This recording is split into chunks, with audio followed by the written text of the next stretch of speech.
Kalau pikiranmu masih gampang goyah karena omongan orang, jangan mimpi hidupmu akan kuat.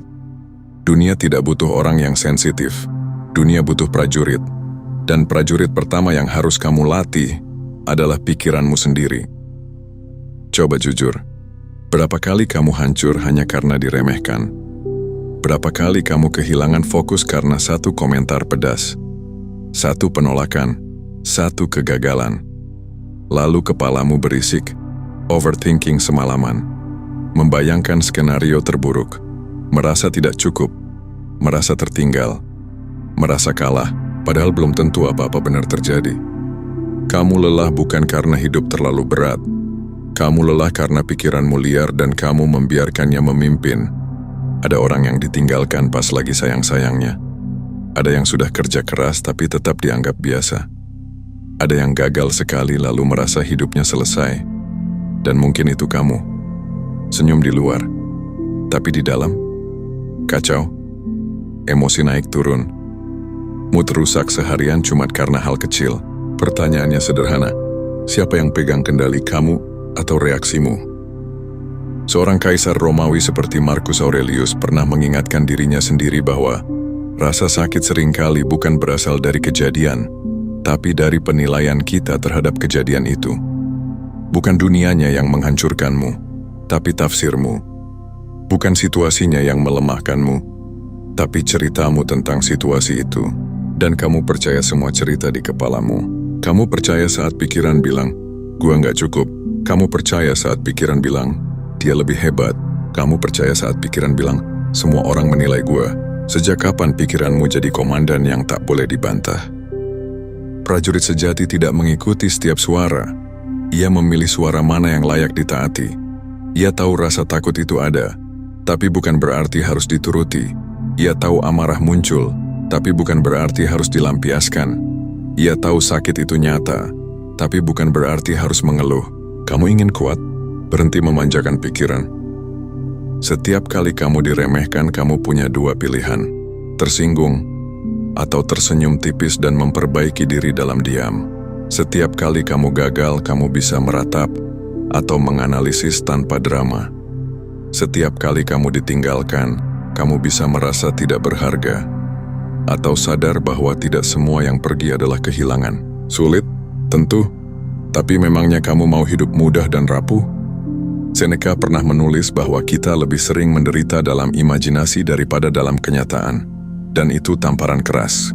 Karena benar, kamu menyiksa diri dengan bayangan. Kamu mengulang kejadian di kepala ratusan kali. Kamu menciptakan musuh yang bahkan tidak peduli padamu. Pikiran yang tidak dilatih akan menjadi pengkhianat. Latihan seorang prajurit bukan hanya fisik. Ia melatih respons. Ia melatih cara melihat masalah. Ia melatih jeda sebelum bertindak.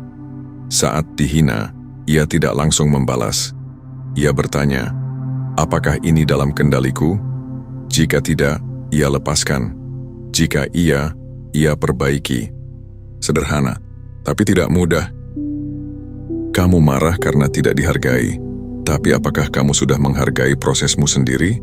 Kamu kecewa karena orang lain tidak loyal. Tapi apakah kamu sudah loyal pada tujuanmu? Kamu ingin dihormati. Tapi apakah kamu sudah cukup disiplin untuk pantas dihormati? Kebenaran pahitnya begini. Dunia tidak akan berubah hanya karena kamu tersinggung. Orang tidak akan berhenti meremehkan hanya karena kamu sakit hati. Hidup tidak akan melunak hanya karena kamu merasa tidak adil. Jadi apa pilihanmu?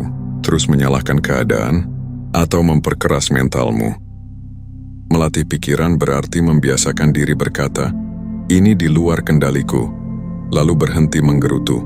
Melatih pikiran berarti menerima kenyataan tanpa drama, lalu bergerak. Melatih pikiran berarti tahu bahwa harga dirimu tidak ditentukan oleh pujian atau hinaan. Tenang bukan berarti lemah. Diam bukan berarti kalah. Terkendali bukan berarti tidak punya emosi. Justru itu tanda kekuatan. Turunkan egomu sejenak. Tarik napas. Perhatikan hidupmu. Berapa banyak energi yang habis hanya untuk memikirkan hal yang tidak bisa kamu ubah? Berapa banyak waktu terbuang hanya untuk membalas di kepala? Berapa banyak potensi mati karena kamu sibuk merasa tersakiti? Bayangkan kalau energi itu kamu arahkan untuk bertumbuh, Bayangkan kalau setiap hinaan kamu jadikan bahan bakar, setiap kegagalan jadi data, setiap penolakan jadi latihan mental, tanpa drama, tanpa pengumuman, tanpa perlu validasi. Hening, tapi mematikan. Prajurit sejati tidak sibuk menjelaskan dirinya. Ia sibuk membangun dirinya. Ia tidak bereaksi berlebihan. Ia merespons seperlunya. Ia tidak mencari simpati. Ia mencari solusi. Dan itu semua dimulai dari pikiran yang disiplin. Disiplin untuk tidak langsung percaya pada emosi. Disiplin untuk tidak membesar-besarkan masalah. Disiplin untuk fokus pada apa yang bisa dikendalikan hari ini. Bukan besok, bukan minggu depan, hari ini.